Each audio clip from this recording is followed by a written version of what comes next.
Alors, on continue notre incursion dans la parole de Dieu. Un texte fort, tiré de Siracide. Si tu le veux, tu peux observer les commandements.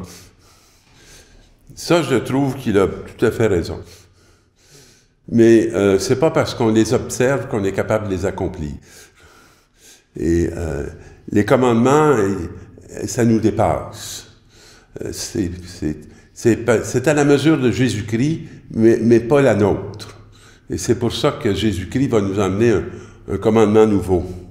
Alors, il dépend de ton choix de rester fidèle. Ah, ça, j'aime ça.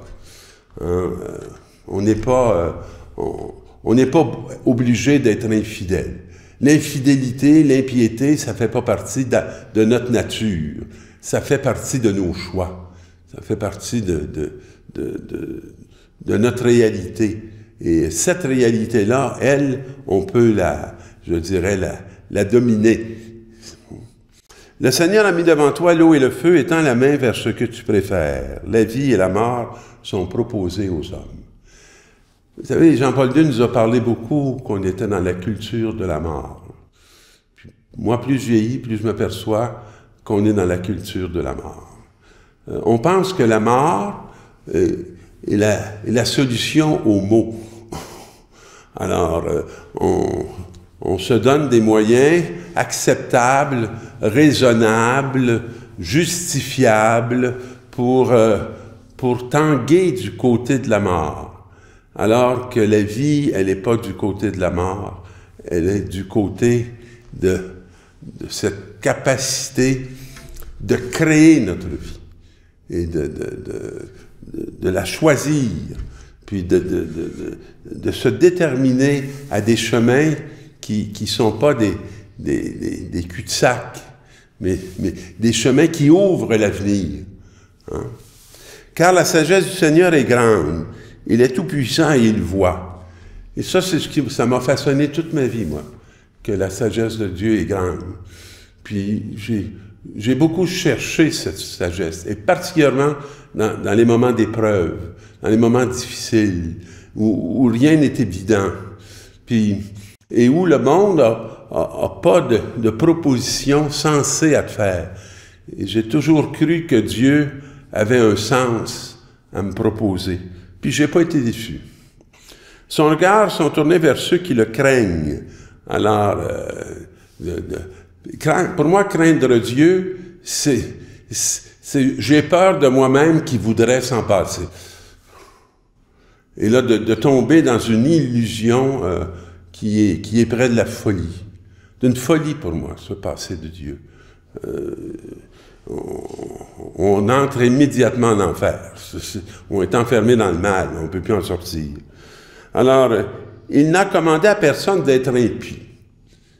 Et c'est sûr que je trouve qu'on est dans un monde d'impiété. Mon Dieu, qu'on se trouve intelligent, puis qu'on se fie à nous-mêmes, sans aucune conscience de la limite de nos moyens. Et il n'a permis à personne de pécher. Le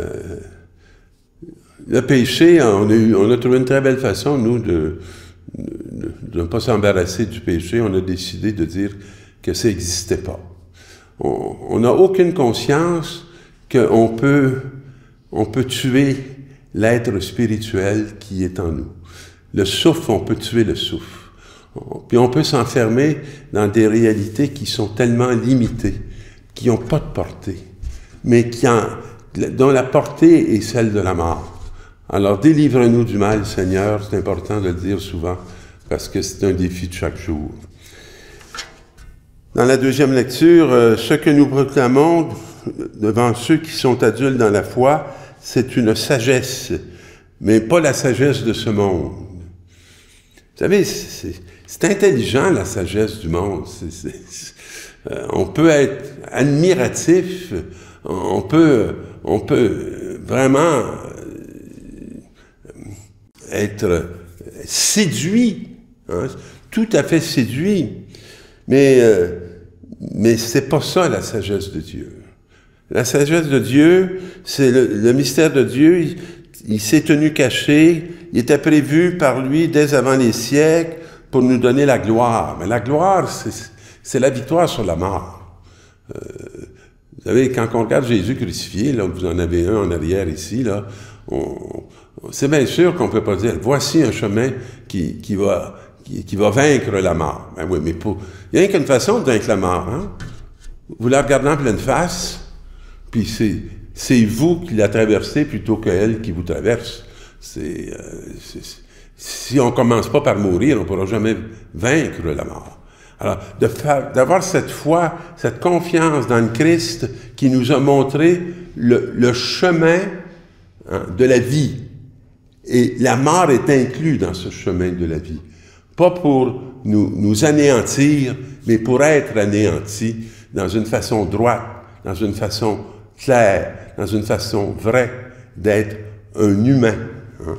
Pas une bête de somme. Aucun de ceux qui dominent ce monde ne l'a connu, car s'il l'avait connu, il n'aurait jamais crucifié le Seigneur de gloire. Il en aurait voulu. Il aurait voulu le garder le plus longtemps. Il aurait voulu le comprendre, le saisir. Mais ils ont eu peur. Alors, ce que personne n'avait vu de ses yeux ni entendu de ses oreilles, ce que le cœur de l'homme n'avait pas imaginé, ce qui avait été préparé par ceux qui aiment Dieu, et c'est à nous que Dieu, par l'Esprit, a révélé cette sagesse, c'est l'Esprit voit le fond de toutes choses et même les profondeurs. Et c'est pour ça que l'expérience de foi nous amène à voir et à entendre ce qui n'a pas été vu et ce qui n'a pas été entendu. Alors, ne pensez pas, nous dit dans l'Évangile Jésus, que je suis venu abolir la loi ou les prophètes. Je ne suis pas venu abolir, mais accomplir. Alors, c'est sûr que juste devant la loi, on ne peut pas la réaliser parfaitement, la loi. Et la loi, elle va nous indiquer le permis, puis elle va nous indiquer le défendu. Elle n'a pas beaucoup de zones grises. C'est un ou l'autre. Mais Jésus, on a pensé qu'il venait faire sauter toute cette loi-là. Non, il est venu l'accomplir par un chemin autre, un chemin qui est beaucoup plus spirituel, un chemin où les forces vives sont, je dirais, inscrits profondément dans la profondeur de l'être humain. Alors, avant que le ciel et la terre disparaissent, pas une lettre, pas un petit trait ne disparaîtra de la loi, jusqu'à ce que tout se réalise. Puis, on n'est pas invité à rejeter rien de cette loi-là, mais c'est pas elle qui va nous donner la vie. Et celui qui va nous donner la vie, c'est Jésus-Christ. Alors, et là, le texte développe cette réalité qui est très exigeante, parce qu'elle nous demande d'entrer dans une confiance. Moi, ce qui me fascine chaque semaine quand je rencontre mon fils, c'est de voir comment il me fait confiance. Alors qu'il y a une histoire personnelle où il pourrait être méfiant de tout le monde. Mais il me fait confiance. Puis moi, je trouve aussi que je lui fais confiance. Vous savez, j'ai aucune inquiétude pour mon fils après mon passage, si je pars avant lui. Parce que je lui fais confiance de vivre sa vie et de ne pas entrer dans des désespoirs sans fond, malgré toutes les limites qui sont les siennes. Accorde-toi vite avec ton adversaire pendant que tu es en chemin avec lui pour éviter que ton adversaire ne te livre au juge, le juge aux gardes et qu'on ne te jette en prison. Tu n'en sortiras pas avant d'avoir payé jusqu'au dernier sou. Alors, il y a une invitation qui était « accorde-toi hein? ». Mets-toi en accord. Pas « sois dominé ». Non, mets-toi en accord avec celui qui se bat, puis qui essaie de vouloir venir te vaincre. Dans le fond, c'est accorde-toi avec la mort. Puis pour t'accorder avec la mort, il y a quelqu'un d'excellent qui l'a fait, qui était le premier à réussir. C'est Jésus le Christ. Il est ressuscité d'entre les morts, et c'est ça la gloire de Dieu. Alors, Seigneur, donne-nous de pouvoir avoir cette confiance et que on sache que tu ne veux que rien de nous se perde et que si on se tourne vers toi, on va trouver le chemin qui va nous mener à toi. Il passe par Jésus-Christ.